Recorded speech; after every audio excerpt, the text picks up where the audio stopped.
Well, hello and welcome back to the Lamppost Listener. My name is Daniel. I'm Phil. And this is a podcast where we chronicle transcendent truth by traveling further up and further into the classic works of children's literature. This is Season 10, Episode 11, The Escape, which covers Chapter 10 of The Hobbit. Chapter 10, a warm welcome. A little bit of a shorter chapter after our last two longer chapters that we've had, mostly here with the arrival at Lake Town. We're building up momentum. We're gathering our provisions. We're getting ready. We're also allowing a little bit more time for busy podcasters who also happen to be parents and have full-time jobs that have increased in difficulty as we've gotten older. So it's a nice respite for us. Well, speaking of schedules and recording, I was editing the last few episodes that we recorded and realized that while we were in Mirkwood, I talked a couple of times about and asked you about the length of time that had passed. And so I did a little bit of sleuthing on this little thing called the internet. And it seems like other people have already done all the hard work for us, which is great. So I've got some answers. We have exact dates now, right? We have exact dates. We know when they entered Mirkwood and when they left. So Bilbo himself actually tells us when they leave, when they arrive at Lake Town at the very beginning of The Lord of the Rings at his 111th birthday on September the 11st birthday, which is September the 22nd. He says this is also the anniversary of our arrival at Lake Town. So we know that they get there. The company arrives on September the 22nd. Well, working backwards, it appears as though they entered into Mirkwood on July the 25th. They were there July the 25th, and they're captured on August the 24th. So they wander around Mirkwood for an entire month, just about, and they're then captured for an entire month as well. So it's been 2 months since the departure of Gandalf. And that a lot has happened. And then here in this chapter, only 2 weeks passes. And really, the 2 weeks that pass, we don't even hear much about. We really only spend they just kind of one day. Their strength. Yeah, one day with the dwarves here in this chapter. So that's cool. Yeah. So I thought I'd add that in. Thank you to the internet for that. It's a relief to know that there was a schedule and it actually makes sense once you do the higher math. Yeah, well, I went back. The first place I checked was Tolkien's words themselves in the appendices, but the way it's done is all mostly based on years until the events of the Lord of the Rings. So when you get to the year that the Hobbit takes place in, there's a lot of things listed there, but they all happen mostly in the same year, and so therefore it doesn't say when they enter Mirkwood necessarily there, but other places did. Some other authors have looked into it, so that was helpful. Well, Phil, it is an even chapter, so why don't you give us a summary of what happened, and then we'll walk through this. And I'm really interested in some of your thoughts here as we get to Lake Town. Yeah, looking forward to it. Here's a summary of Chapter 10. Bilbo sees the lonely mountain from the river and does not like it one bit.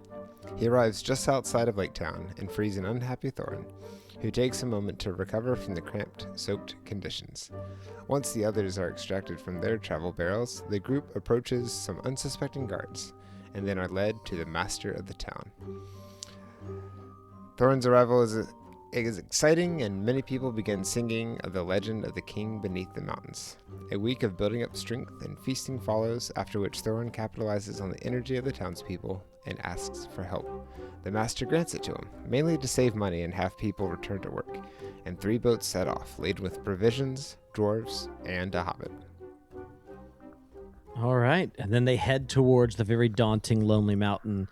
And maybe I'll actually end with that last line where we're told that the only person who was unhappy is Bilbo. And the reason I want to start with this, let me actually read that paragraph, because it is, I think, so important to one of the major themes that appears in this chapter.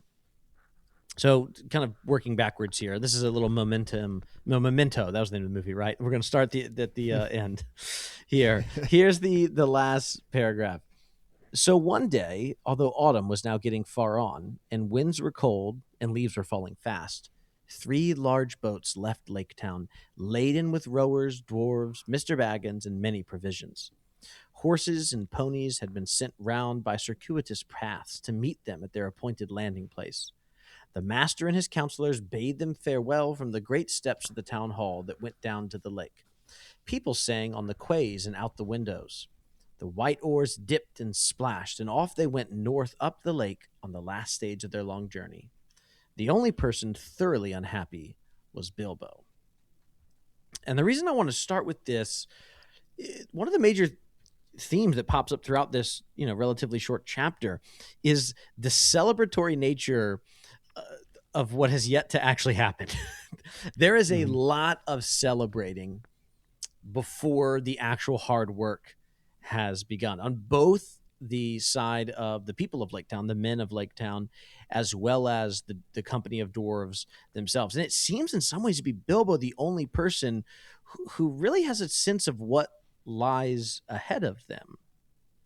And so as we walk through this chapter and we talk about transcendent truth, we talk about the things worth learning and studying and imitating here in this text, I think Bilbo in many ways is the person to look to in the way in which he responds to what is a bit of a respite here, but is not the conclusion of the quest.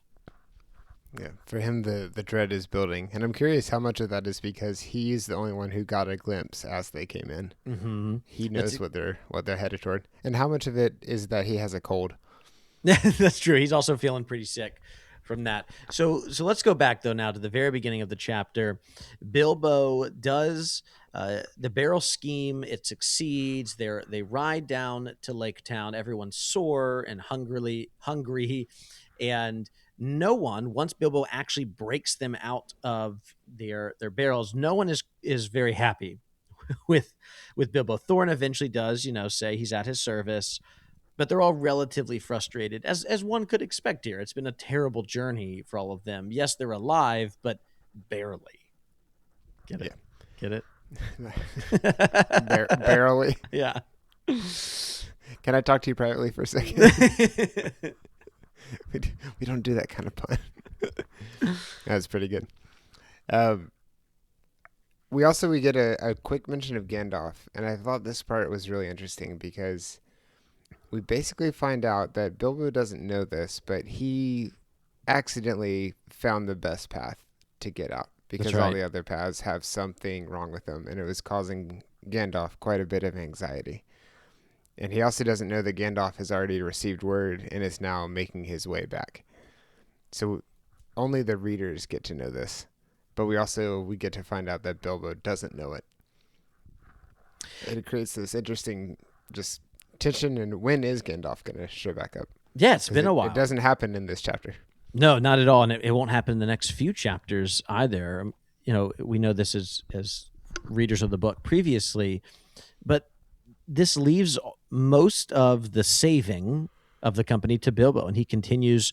He's had that. This is the end of this one particular part of the journey, and he'll take a bit of a back seat here, as Thorin, rightfully so, does lead with the authority that really only a king can have when they get into Lake Town. But let's talk about Lake Town, because we get it described really well in one of my favorite sections of the book here, because this is where Tolkien he begins to let loose. We see the Tolkien who will really come into his own in the Lord of the Rings as he builds out some of this history.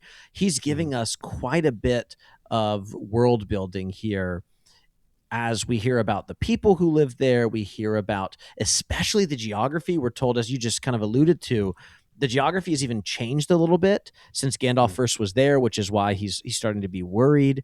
I mean, all of this really leads to a really vibrant and vivid picture of what actually is kind of a vibrant town, although not necessarily in the same way that Rivendell was vibrant. Tell me a little bit about Lake Town. This place has not seen a ton of action, and it makes a reference to even the grandparents don't really remember Thorin's grandfather. These legends have been passed on, but they don't really affect the day-to-day. They're more concerned with the work that they're doing, and then even the master of the town, the person who's in charge of everything, he's more concerned about everybody working and making a profit and keeping things running smoothly. Mm-hmm. This can hit Thorin's arrival, who as the grandson of Thor. This completely changes everything and builds all this excitement.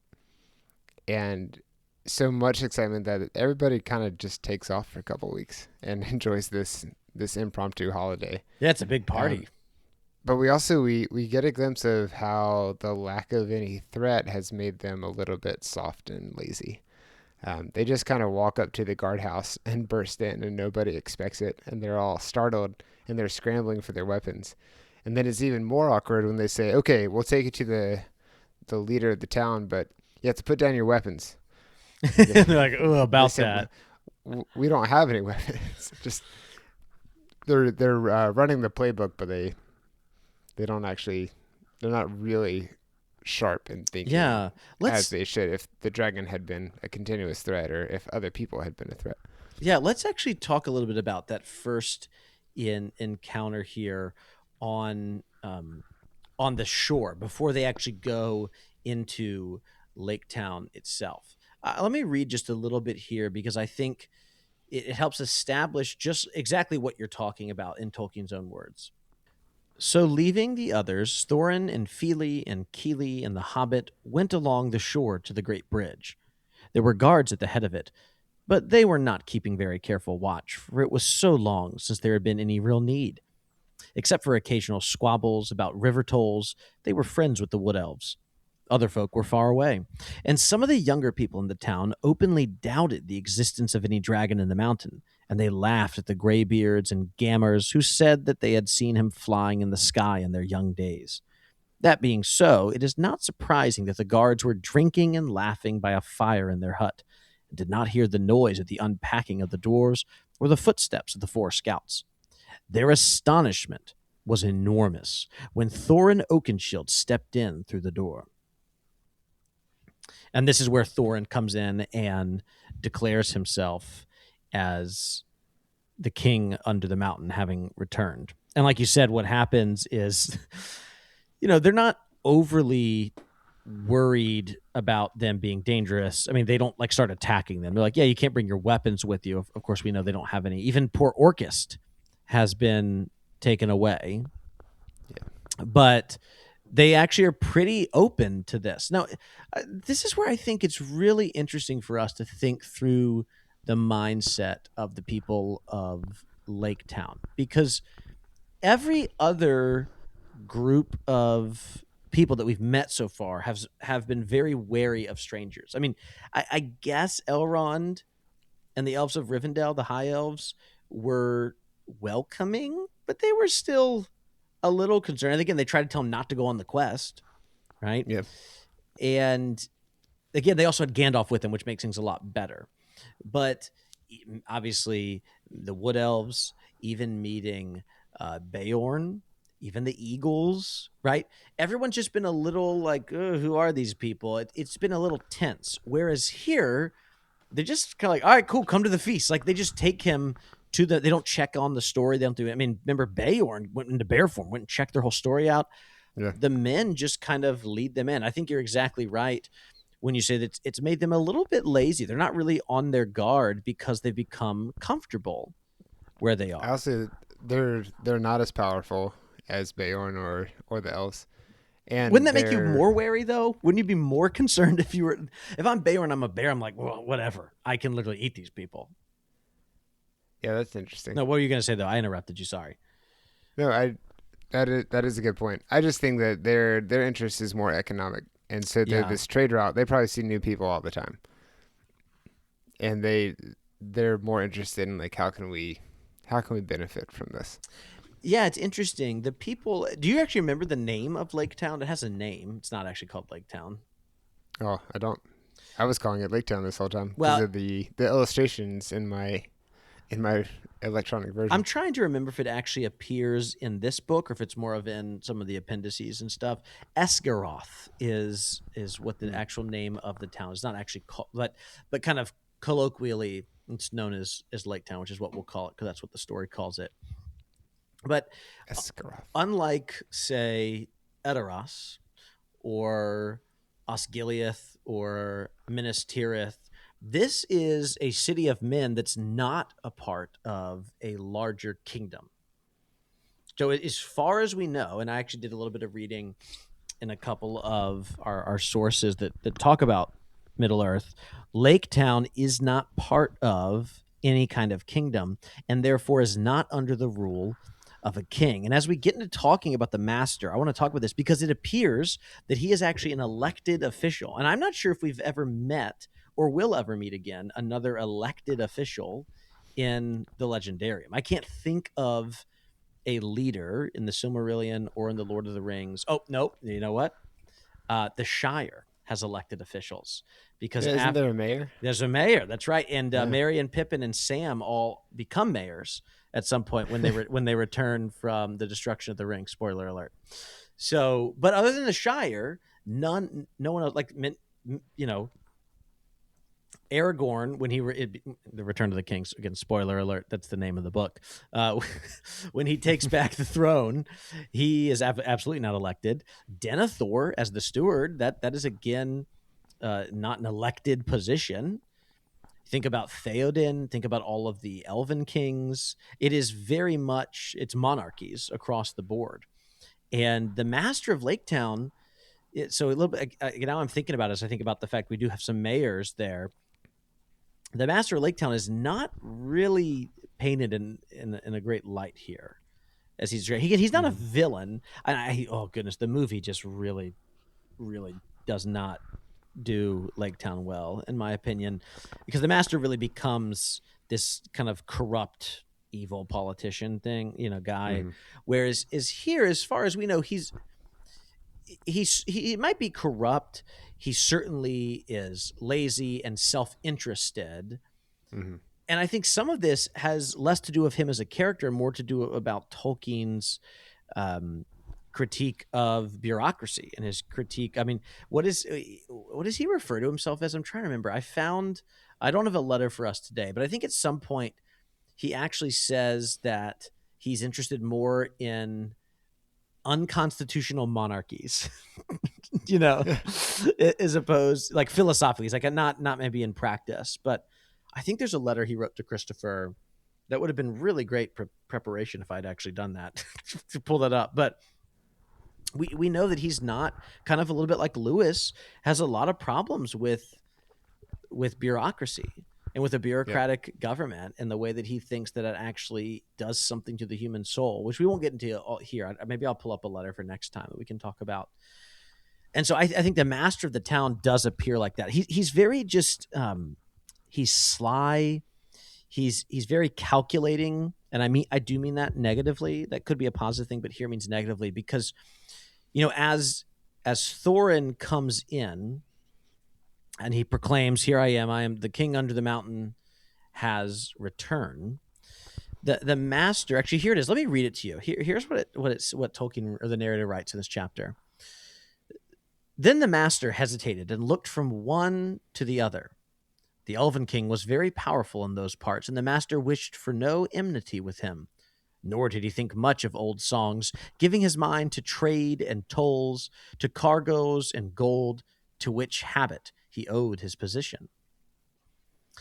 I think this is incredibly telling about him. Let's remember that at the very end of this story, Thorin, again, man, I'm just spoiling every single thing Tolkien wrote. Thorin, on his deathbed, will say, "If more of us valued food and cheer and song above hoarded gold, it would be a merrier world."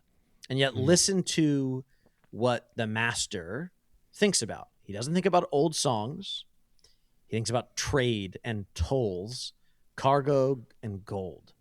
Which Narnia character does this remind you of? Gumpus. To me, it was Eustace. Oh, well, okay, I could see that too, though, because I was thinking about... Okay, let's talk about this. This is interesting. I think we're both right. Because in many ways, Gumpus, in Chapter 4, Voyage of the Dawn Treader, is in some ways the...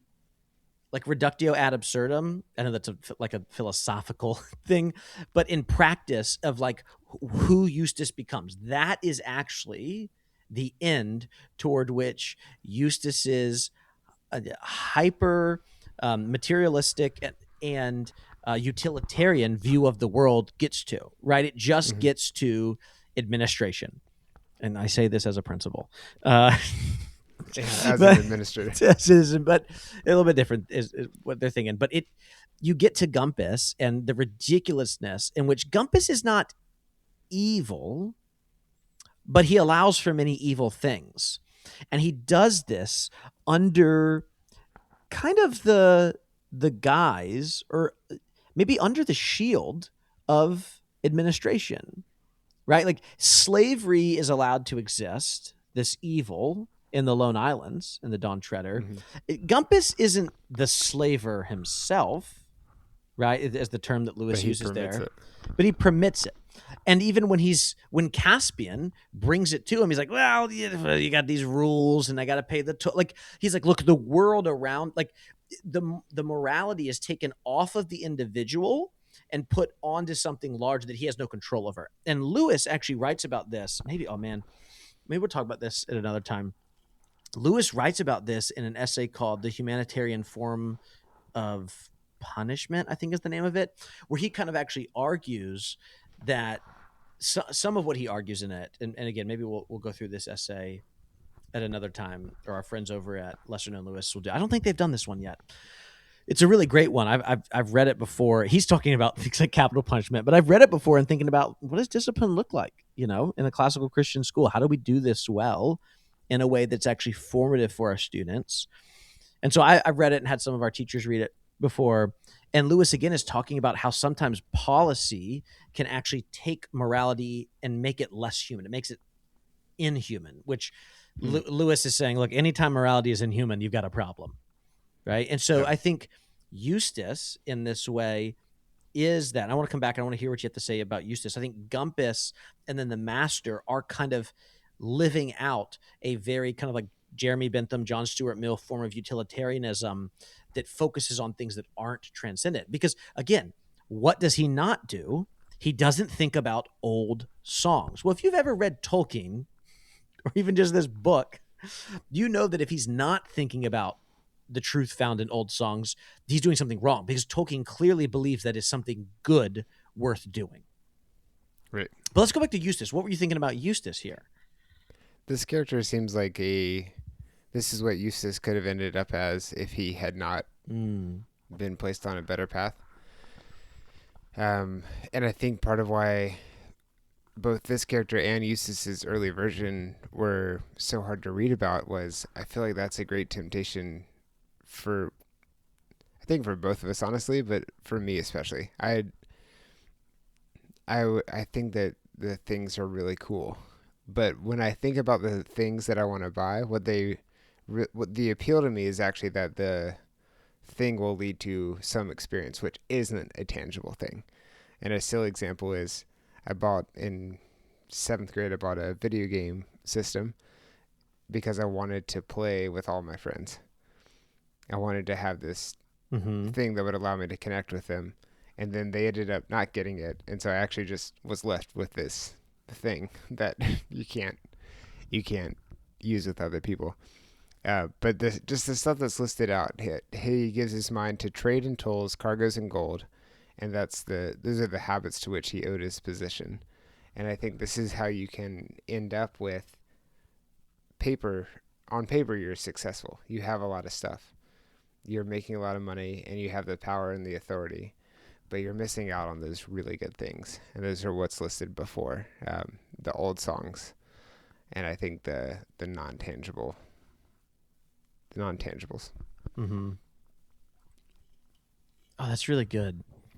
Yeah, this character of the Master, he shows up in such a small role. We'll see him again a little bit later on in the book, but really not much. I think this is the most speaking he has in this chapter. But he does just give us this sense of disordered loves. I mean, we've talked about this a lot before on the podcast. And a very, St. Augustine on Christian teaching talks about ordering our loves properly. And so the reason I kind of was able to roll off that Thorin quote so easily is this was something that at our school our 5th graders do. They have to they say a quote from On Christian Teaching. Sometimes it's called On Christian Doctrine by St. Augustine. Talk about loving things in the right order. So you love things with the amount of love you're supposed to have and in the right order. It's a long quote. It's written in the 4th century. They don't have to do it in Latin, but but it still is a little tricky to understand. And so then the question that our 5th grade teachers asked them was, well, how can we do this today? Okay, you just read off a church father, and you gave some theological philosophy. What do we actually do with that? And it's like, actually, Thorin tells us, if more of us valued food and cheer and song above hoarded gold, it would be a merrier world. Yeah. And I think the master is not Smaug, who is hoarding gold, right? And I think, again, that's we don't want our kids to be Smaug. We don't want you and I don't want our children to be Smaug, nor do we want it, like, even when we're tempted to sometimes, right? The way that we're tempted probably is actually more to be the master more than it is to be Smaug. And so we're not hoarding up the gold, but our mind is given over to these things more than it's given to things that will last. And here I think it might sound very silly, although it might not sound silly to listeners of a podcast about children's literature that's in the fantasy world, but the old songs, like, that is the thing that he should be attuned to. Mm-hmm. I just find this character fascinating, and I'm so disappointed with how poorly he was done in the movie. Yeah. I can't wait to watch that with you. Do you remember? He's played by Stephen Fry. Oh, really? Yeah. Interesting. It's bad. It's really, really bad. Huh. Yeah. All right. Well, any thoughts here before? Oh, we should talk about it. I do want to. Did you love how the elves felt here, as they're eating at table with the men? Yeah. So their initial reaction is like, "Hey, we've heard about these guys. They're not supposed to be here." Yeah, they're a little embarrassed. But then a little bit later, they're kind of curious if maybe their king messed up. No, exactly. Like, wait, did he let him go? Like, what happened? How did they escape? They're not really sure. And they're like, there's also this, like, really short guy with him, and, like, we definitely did not have him in prison. Yeah. So I think that's really fun. And Thorin does a great job again of showing his authority here, and where he's like, look, I'm not here to talk to them. And he rightfully appeals to the master, and the master, he loves this. He's like, I'm in charge here. Yeah. Let me handle this and see how I can make a buck off of this. Mm-hmm. So then some songs are sung here to celebrate the return, and this is again where, you want to talk about transcendent truth here. There is a lot here. I thought of 2 proverbs that I want to read to you, Phil, and I think they have to do a little bit with this. So I thought of Proverbs 27, verse 1, which says, "Do not boast about tomorrow, for you do not know what a day may bring." It's very classic, one of the most famous things written in the book of Proverbs. And then just a few chapters earlier, Proverbs 24:27, "Prepare your work outside." I love this one. Listen to this. "Prepare your work outside. Get everything ready for yourself in the field. And after that, build your house." I love that one so much. That's one of my favorite verses in the entire Bible.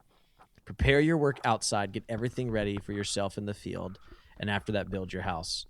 And nobody in Lake Town is doing any of this. No. So the question, it's such an interesting place. They also they built their house out on the water, and I'm definitely picturing the Wookiee land of Kashyyyk. They're built in trees, though. Yeah, but I'm picturing the stilts and kind of built out on these long things. There's also I know you're about to read Foundation, but in the TV show, there's a people that the climate change on their planet has completely flooded everything, so everything is built out on these docks. Yeah, and it's a fun visual for this type of place too. But you get a picture in certain illustrated versions of this, and you get a good glimpse of the size of this town, but also just how I think this must be very fragile, especially if the land around them is changing. Yeah, and then interesting.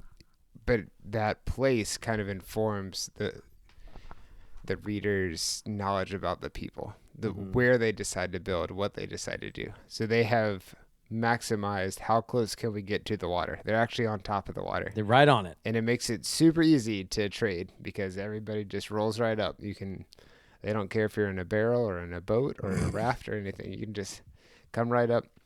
But that could potentially come at a cost. And it also seems like they're too focused on those things, and that matches what you've just shared. They're not thinking about some of the other stuff that you should probably keep in mind. Yeah, well, the question I have for you, because I really don't know how to answer. I don't want to sit here and be like, well, these idiotic townspeople, how could they? Like, they should celebrate. I think this is where the tension is. They should be celebrating. This is prophesied that the king under the mountain will return, and the dragon is out of most people's memory, but it is good and right for them to celebrate. So I think my question to you is, okay, but to what extent? Like, what does it look like to be in this time of celebration, but also hold intention of like, yeah, but the hard work is about to come? Like, I actually think, I mean, I said at the beginning of this episode that I thought Bilbo was really the only one acting prudently here. I think that still is true, but I do think that a critique of Bilbo is that he should be celebrating a little bit. Like, they made it through Mirkwood, across the Misty Mountains, across all the way from the Shire. Like, they have made it a long way. It is worth celebrating what they've gotten to, but it's not the end goal. So I mean, what should the men of Lake Town do? Like, what would good celebration look like that also remembers what is to come, or at least acknowledges what's to come, because you can't really remember what hasn't happened yet? To answer what they should do, I think that would be they should remain solemn, keep getting ready, and just acknowledge how difficult this is going to be. But I see how that would be really difficult if even your grandparents don't remember anything negative. It's just been too long. And I feel like this a little bit happens generation to generation. You and I haven't dealt with very much Dragons. adversity. Oh, We haven't dealt with dragons. Our own kind of dragons. I just think it's hard to keep a mass group of people, for example, an entire town, on the edge of their seat waiting for something that hasn't happened. Their grandparents don't even remember the last time something happened. So I think that's a real challenge. But I also it's going to make the impact of these things so much more painful when something bad does happen.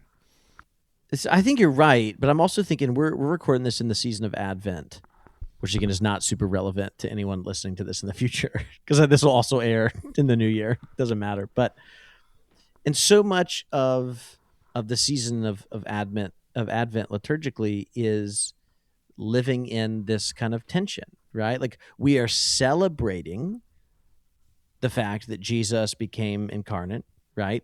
But also longing for what is to come. And so now it's a little bit different because we're not like fearful of like, oh man, that dragon's still ahead. Oh, yeah, read Revelation, maybe, but it's a little bit different. But I think it's just really hard for us as humans to live in that kind of tension. I feel like I have a really hard time not just oscillating between one of two of those places. Like, I'm either really excited or anticipating, or celebrating in the same way that the dwarves are, or is what I meant to say, or I'm like Bilbo and I'm anticipating the hard things to come. I have a hard time holding both of those together. And I think that's a thing that a lot of us really struggle with. And I don't know if that's we talk a lot about modern problems versus kind of older things. I don't know if that's a modern problem. I think that might just be a human problem. Yeah. We're actually pretty good at holding two disparate beliefs at the same time. But it's also pretty similar, for me at least, to multitasking. You're not really doing two things at the same time. Isn't that like made up? Haven't they proven that it's not real? Yeah, you're actually just switching between the two very rapidly. So the people who are good at multitasking are actually just really good context switchers. But yeah, to go a little bit further, I think that this is why it's important to read the old stuff. This is why it's important to have traditions. This is why it's important to remind our peers and our children of these things that for generations we've been passing forward. Yeah, But it's also important to not dwell in that forever and to also have hope. that's right. Well, let's look back now. After the songs or the song is over, and we're told that time is passing. There's one line I wanted to bring out. I'd love to hear your thoughts on here. Uh, Very Tolkien-esque here. Is it the thank you very much? No, that's not. I'm not there yet. This is one paragraph before that, as we're told about the songs being sung. The narrator says this: some of the songs were old ones, but some of them were quite new and spoke confidently of the sudden death of the dragon and of cargoes of rich presents coming down the river to Lake Town. These were inspired largely by the master, and they did not particularly please the dwarves. But in the meantime, they were well contented, and they quickly grew fat and strong again. This kind of going back to that earlier thing we talked about, this idea of the old songs versus now the new songs. The new songs again inspired by the master of Lake Town, and they're pretty unrealistic. The sudden death of the dragon, and then just a cargo of rich presents all the way coming down the lake. As in, all right, these dwarves, we're going to send them off. We'll give them some food. We'll give them some weapons, blah, blah, blah. Mm-hmm. And then all of a sudden, like a few days from now, we'll just have gold coming our way. They're going to do all the work for us, right? We're going to, in some ways, kind of delegate the quest. We're going to delegate the heroism to these people. They'll go off and do the hard work, and then we will reap the reward for it. I can't help but think that Tolkien is again critiquing modern notions of heroism, or maybe what could be viewed as heroism, excuse me, as opposed to the songs of old. He makes it very clear that the new songs are wrong. Yeah. It reminds me of everyone's first entrepreneurial endeavor, selling magazines or selling anything from a catalog for your school. Which, by the way, how is that permissible? How can you have these pep rallies where you're basically giving all the kids a catalog and saying, go sell to your neighbors and get a bunch of holiday tchotchkes? Mm-hmm. But the vision that we all get is, I'm just going to go out, sell a few things, and then I'm going to get this massive prize and reward. And the journey is so much more difficult than that. I feel this happens at work all the time too. You set some big goal and we're just going to get to that goal and then everything's going to be great. And then you very quickly get into the details and the reality of just how difficult that journey is. But it's this cycle that keeps going. If you have adversity and you push through, that can often bring success eventually. And then that success can stagnate. Mm-hmm. Because it's been easier, and then that stagnation can lead to more conflict, which can then lead to adversity, and it can cyclical in that going. way. Yeah, in a cycle. Well, moving away from something as pessimistic as that cycle is the. No, it's a good thought though. That makes it sound like I was critiquing your thought, but it's good. I'm trying to make a natural segue here to the very funny line that you mentioned where Bilbo is sick. So during all of this time, Bilbo is not really enjoying it. The dwarves are living it up; they're having a great time, but Bilbo is rather sick.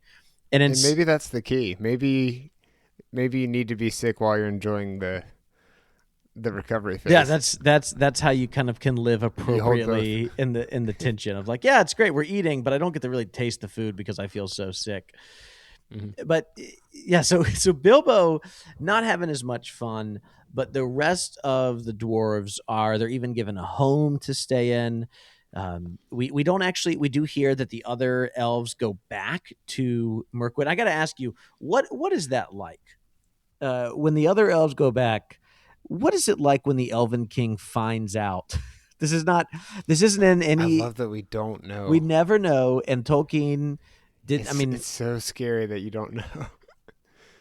Yeah. And one of the darker thoughts is they come back and they say, "Hey, we heard these guys escape." And he goes, "Have you told anyone else this?" And they say, "No, we came straight to you." And then he just makes them disappear. No, it's fine. He does think, well, they're going to have to bring the treasure back through me, and I'll just, again, similar kind of thing that the master's thinking here, a little bit differently. He's like, well, I'll let them, I'll let them go do that. They can win it, and he is correct in knowing that they're not planning to fight the dragon. He's like, I think some form of burglary is involved, and that's pretty close to what they're planning to do. He's like, and when they come back, I'll just kind of take my fair share of the Yeah, treasure. right. If they want to go do that, fine. But I'm going to get my cut. Yeah. But then a fortnight passes. Great word. You a big fan of the word fortnight, Phil? I am. You use it regularly. I look it up every time. I do know off the top of my No, head that you it's know. 2 weeks. Yes. It's 2 weeks. I actually have recently started campaigning for the use of the word biweekly to stop because it means two different things. It can mean you meet twice a week. It can mean you meet every 2 weeks. Yep. Instead, we should use fortnight.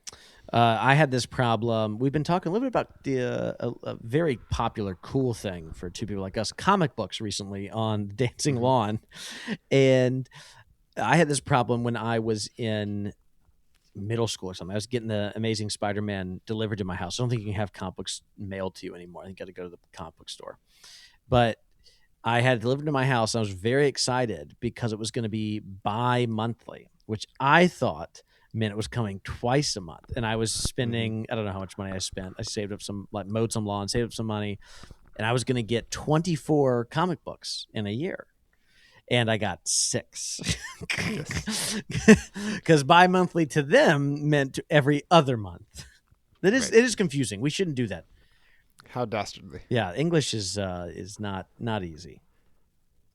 So Fortnight's great. Fortnight's great. So they're there for a fortnight, and then it actually is time for them to leave. And I want to read a paragraph here again to give us an idea of the way the master thinks. At the end of a fortnight, Thorin began to think of departure. While the enthusiasm still lasted in the town, was the time to get help. It would not do to let everything cool down with delay, and so he spoke to the master and his counselors and said that soon he and his company must go on towards the mountain.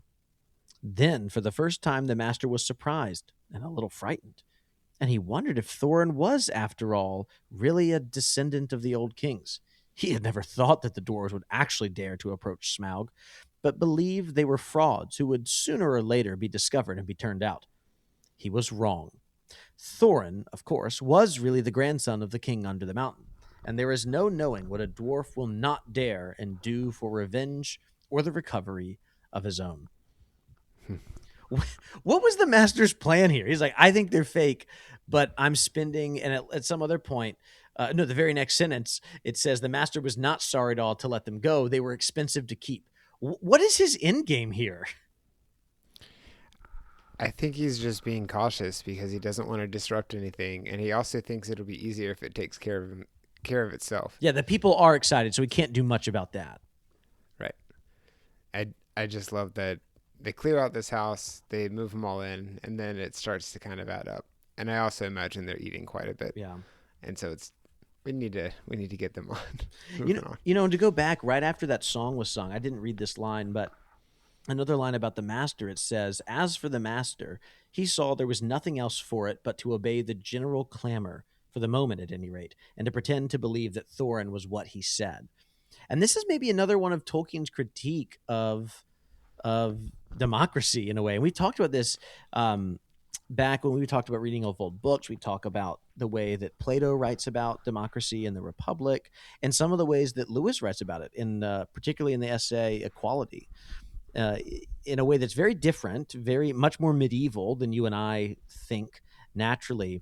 But in some ways, this is maybe Tolkien making the critique of, well, he's having to obey the will of the people, which, again, to you and I, as 21st century Westerners, we're like, yes, that's good, that's right. And Tolkien and Lewis are never quite as comfortable with that idea.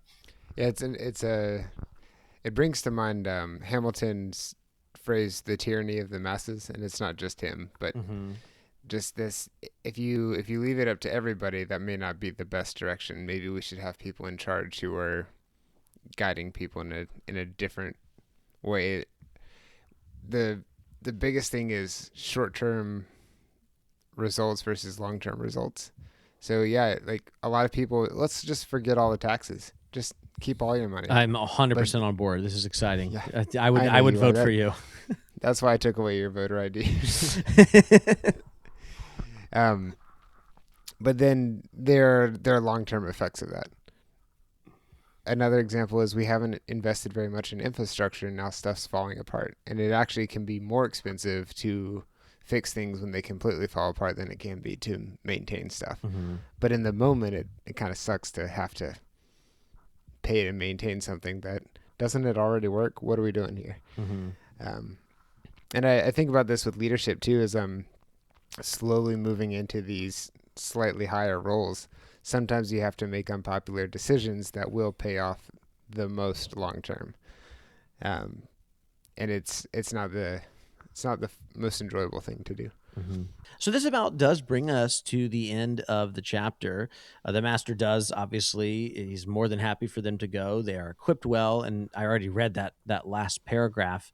And they're sent up the long lake, and really the only person who's unhappy is Bilbo. The rest of the company are really excited about what's to come, and what's to come is a little it's kind of difficult, and that's really where this chapter ends. Phil, any final thoughts on this before we actually have an email today, since clearly I did not prepare a letter? My main question is, why are they going on the water and then horses and ponies are being sent around? How does this help anything? Why can't they just go on the ponies and horses? Ooh, that's a good question. Yeah, I mean, it would make sense that they just went by the water because that might be easier to do. But you're right; they also have the ponies and whatnot. My So guess is so the animals are fresher because they're not having to carry everybody. that could be part of it, yeah. Because I'm trying to think. I mean, the lake is very long, but it's not as if they couldn't. I mean, I don't know. I'm even looking at a map of Middle Earth right now. I don't have a good reason. I don't know. I got nothing, man. Yeah.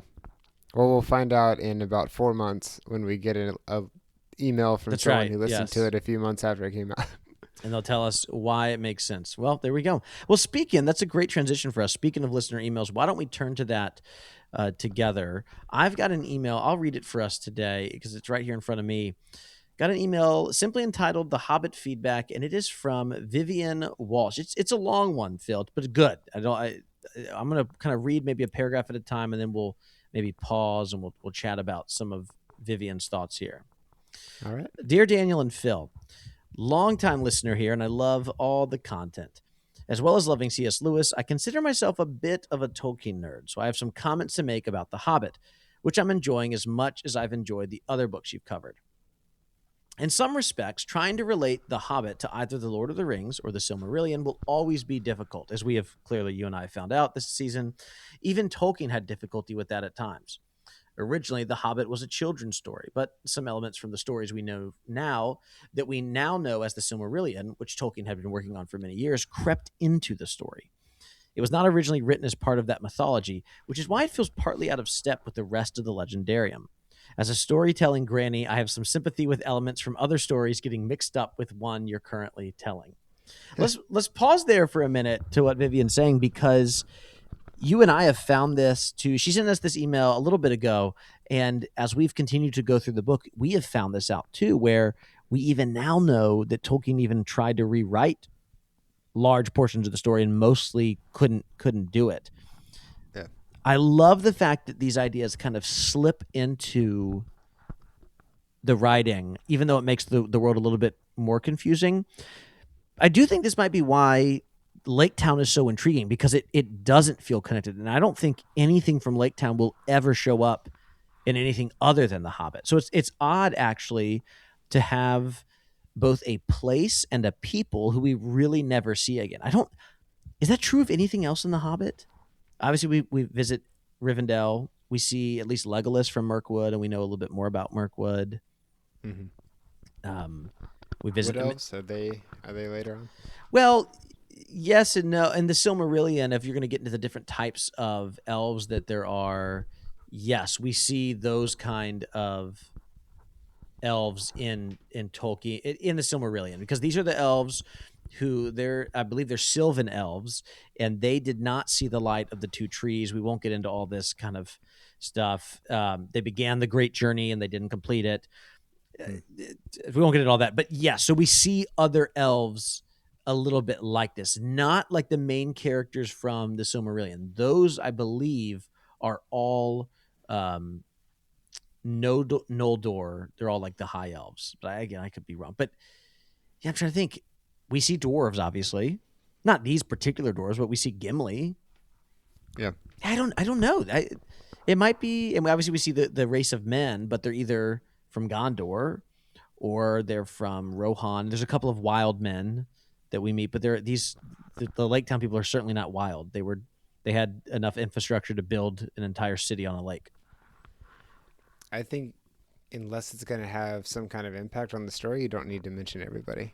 No, And and I like that. Yeah, yeah. No, it's not a critique. we see this with the modern Marvel cinematic universe.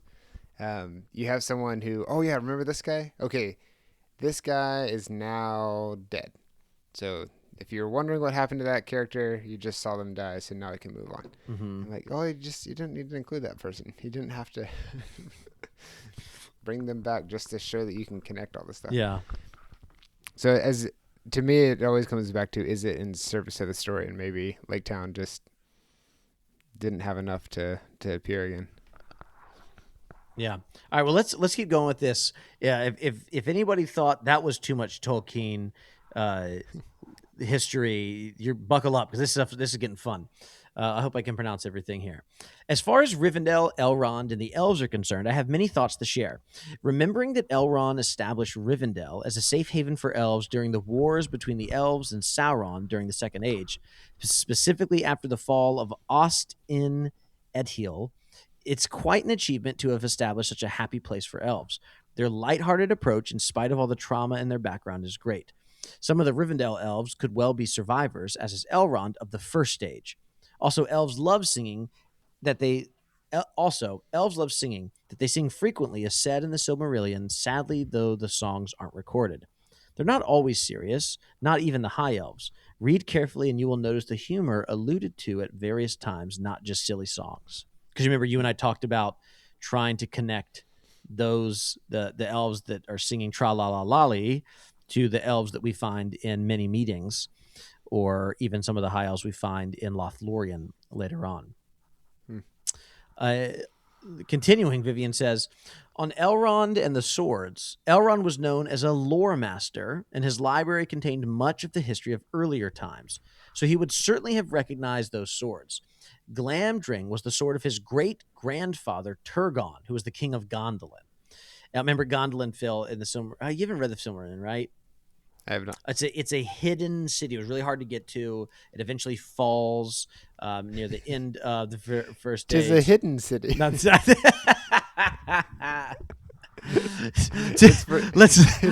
for Gondorans in on hard times. Let's on second thought, let's not go there. It is a silly place.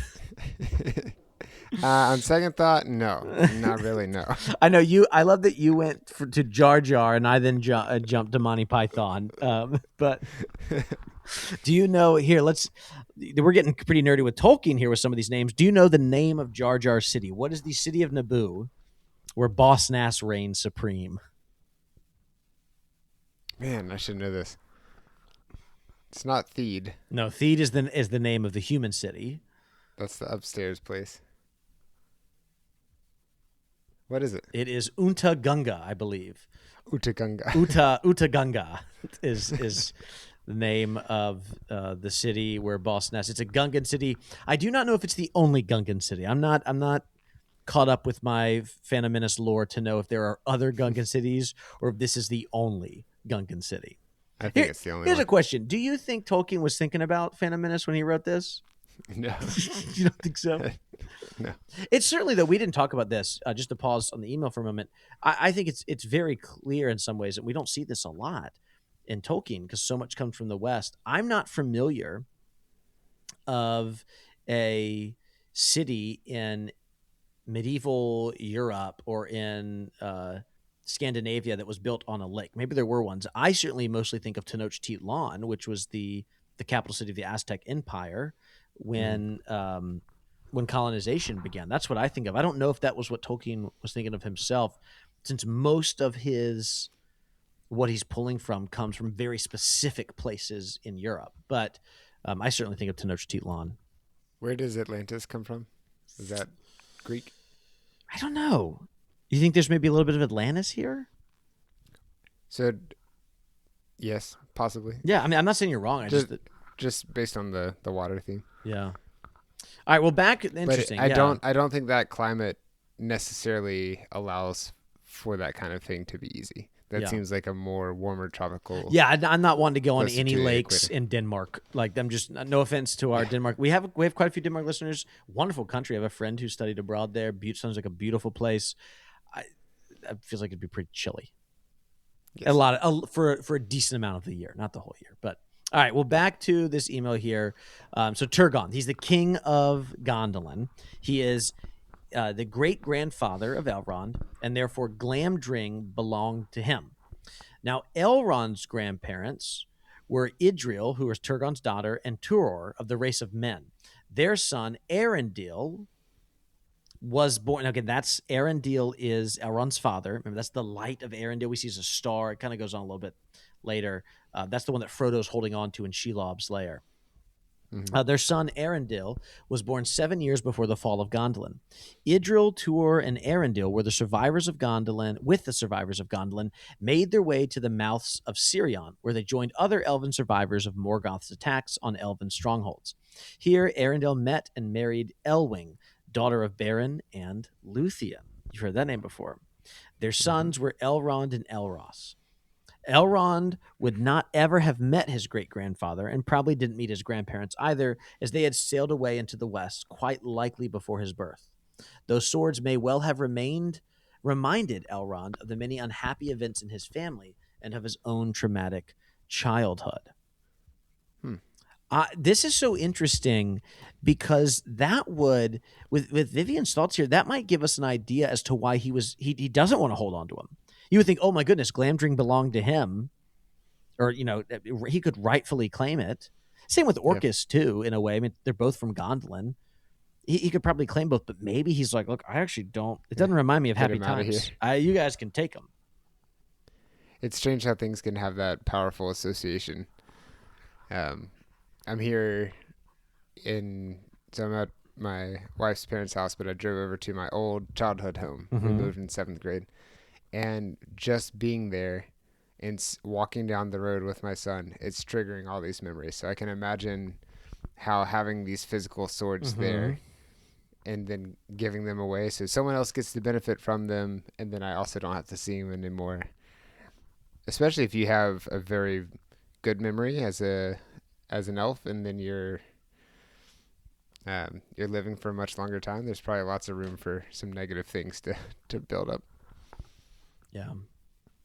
Well, Vivian, thank you so much for this email. So I love all this information. So helpful, so fun to read. Thanks, Vivian. I haven't read the Silmarillion since, I don't know. I read it when we were doing Magician's Nephew, so however many seasons back. And I've wanted to revisit it because it was my first time reading it through. And now I feel like I have better context for a lot of what's going on, but this is really making me want to revisit that a lot. Just being in Tolkien's world makes me want to do more. So I'm reading The Hobbit for this show. I'm almost done with the Fellowship of the Ring portion of the Lord of the Rings, and then I'm also trying to read books about the just kind of theological references in the Lord of the Rings. But then this conversation is making me want to do the Silmarillion next too. Oh yeah, you got to. Yeah. All right. Well, that is a great place for us. Then again, Vivian, thank you so much for that email. That was really wonderful to walk through. Next time, Phil, before we do the end credits, next time we're going to be reading chapter 11, On the Doorstep. And in that chapter, Thorin's company, they're going to arrive at Erebor and be stuck with a bit of a conundrum. look forward to that. I can't actually remember off the top of my head what comes next. All right. Well, why I'm don't going to be you? right there alongside the new listeners. That's right. Why don't you go ahead and wrap up this episode for us? I shall. This episode is made possible by our patrons over at patreon.com. If you'd like to support the show, you too can then listen to a bonus episode each month, along with some other rewards. Special thanks goes to John Marr, Emily Wakefield, Ryan Smith, Andrew Trophy, Becca Brown, Christiana Line, and Ian Wooten for supporting us at our top tiers. Listener feedback can be sent to hello@lamppostlistener.com. Voicemails can be left at 406-646-6733. Previous episodes, links, and book information can be found at lamppostlistener.com. A review on your preferred podcast place, most people that's Apple Podcast, helps other listeners find the show and join our read-through. We are getting some attention on Spotify. That's been kind of fun. Thank you for coming along on this journey, and we will be back soon.